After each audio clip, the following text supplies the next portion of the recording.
হরতাল, অবরোধ সহ নানা প্রতিকূলতার মধ্যেও রংপুরের আলু চাষিরা মাথার ঘাম পায়ে ফেলে আলু চাষ করে আসছে। দাম নেই, ক্রেতাদের কেনার আগ্রহ নেই বিন্দুমাত্র।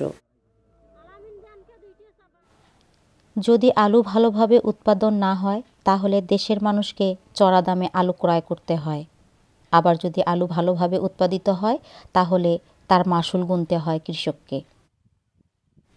এজন্য দ্রুত সম্ভব আলু রপ্তানি করার উদ্যোগ হাতে নিয়ে সরকারকে আলুর দাম বাড়াতে হবে।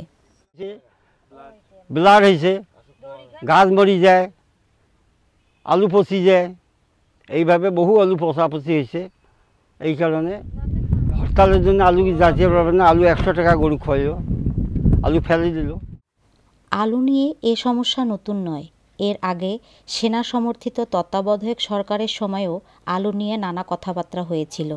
আবার প্রায় 7 বছর পর সেই আলু নিয়ে কৃষকের কান্না গোটা জাতিকে ফের ভাসিয়ে তুলছে। এবছর লক্ষ্যমাত্রা অনুযায়ী আলুর ফলন হয়েছে, কিন্তু আলু সংরক্ষণের ব্যবস্থাসহ এ ব্যাপারে সুষ্ঠু পরিচালনার অভাবে কৃষকের আজ চরম মূল্য দিতে হচ্ছে। রংপুর একটি কৃষিভিত্তিক জেলা। এখানে কৃষকদের প্রধান পেশাই কৃষি। প্রায় 75% কৃষক সরাসরি এই কৃষি কর্মকাণ্ডের সাথে জড়িত।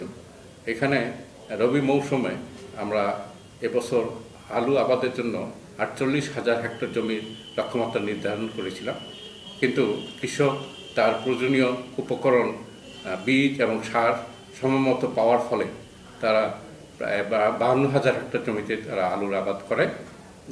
প্রথম আগাম আলু যারা করেছিলেন তাদের ফলনও ভালো ছিল, কিন্তু একটি সমস্যা দেখা গিয়েছিল। তখন কিছু রাজনৈতিক অবরোধ এবং হরতালের সৃষ্টির কারণে এখানকার আগাম উত্তোলিত আলু অন্যান্য যারা নিয়ে যাওয়া তাদের সমস্যার সৃষ্টি হয়।